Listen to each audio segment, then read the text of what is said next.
The poem of the man God, the third year of the public life. Chapter 531. Jesus and Judas of Kerioth going towards Jerusalem. 25th of November, 1946.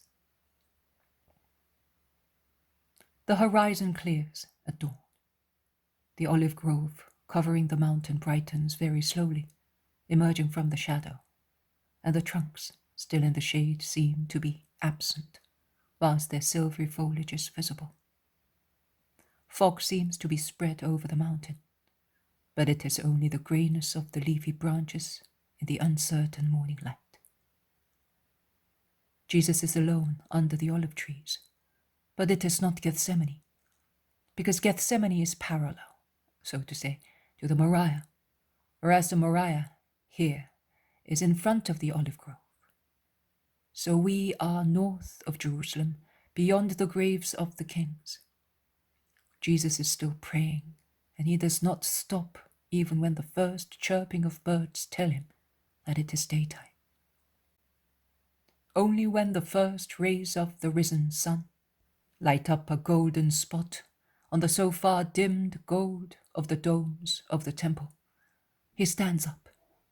He takes off and shakes his mantle with traces of earth and a few dry leaves sticking to the heavy cloth. And with one hand he smooths his beard and hair.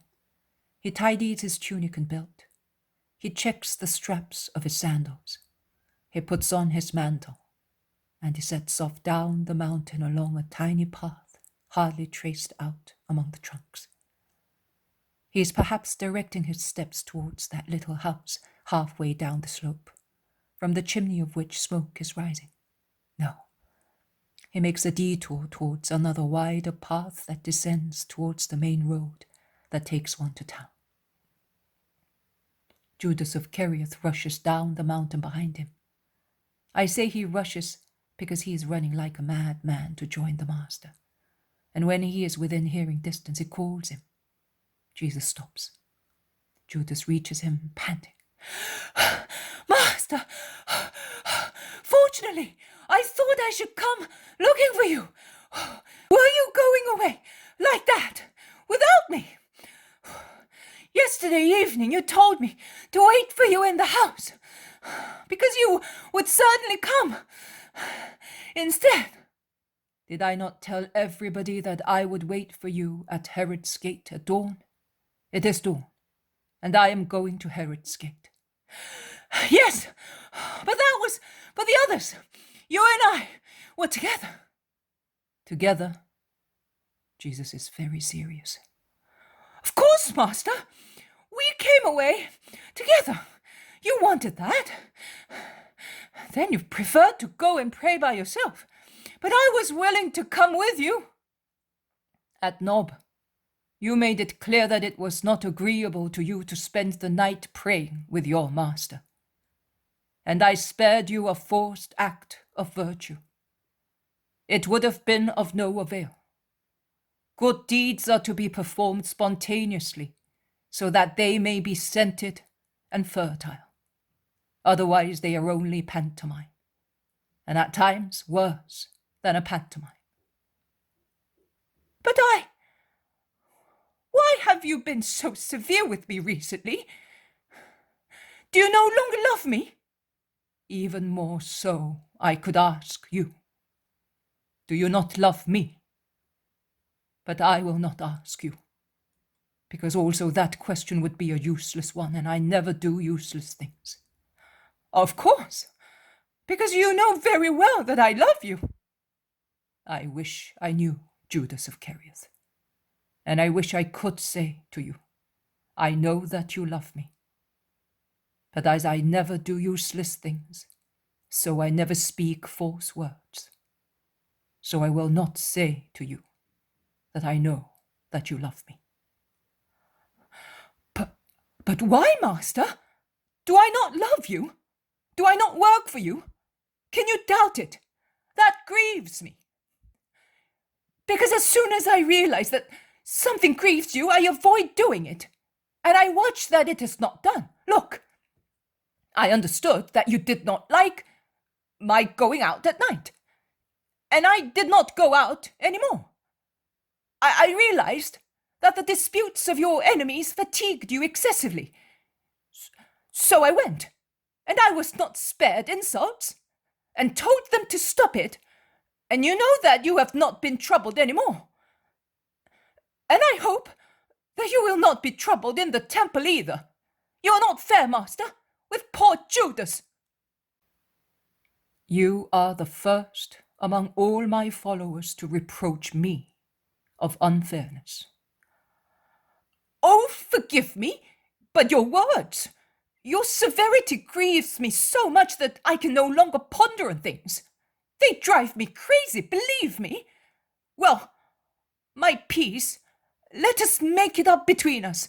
I want to be with you as if I were one thing with you, always together. Once we were so. But now tell me, Judas, when are we so now? Still because of that night? Or because I did not come with you to Bethabara? But you know why I did not come, for your own good. And with regard to that night, I am a young man, Lord. But apart from those moments when I admit it, I may have made a mistake. Nay, I certainly did do wrong. I am always close to you. I am not talking of physical closeness, but of the spiritual one, of the closeness of thoughts and hearts. You are far, Judas, from your Saviour, and you are going farther and farther away. There you are! All reproaches are for me, and yet you can see how humbly I accept them. I said to you, send me away, but you kept me. So what do you want of me? What do I want? I would like not to have become incarnate in vain for you. That is what I would like. But by now you belong to another father, to another country. You speak a different language. Oh, what shall I do, Father, to cleanse the profaned temple of this son of yours and my brother? Jesus, who is very pale, weeps, speaking to his father. Judas becomes wan too, and he moves aside a little in silence. Jesus overtakes him in a few steps, descending the hill, his head lowered, closed in his grief. Judas then makes a gesture of mockery, of threat, I would say like a cruel oath behind the back of the innocent one. His face, so far masked by a hypocritical gloss of kindness and humility, becomes bony, hard, ugly, cruel, really demoniac.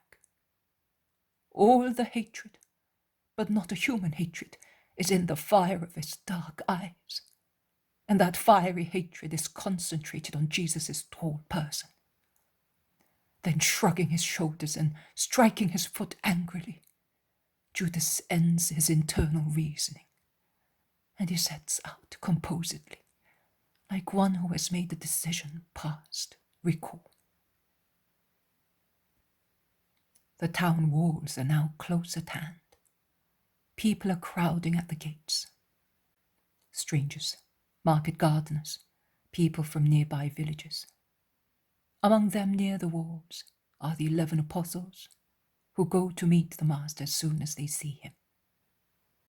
Master, while we were waiting here, a man came looking for you.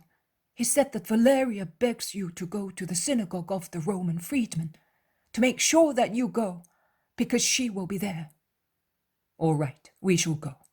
Let us go to Joseph of Cepheris first, because my mantle is not clean. Where did you sleep, Lord? Asks Peter. Nowhere, Peter. I prayed on the mountain. The ground was damp and muddy, as you can see. Why pray out in the open air, Lord? It may injure your health. The elements do not injure the Son of Man. The things of God are good. It is men that hate the man. Peter sighs. They go away towards the house of the Galilean, followed by the others.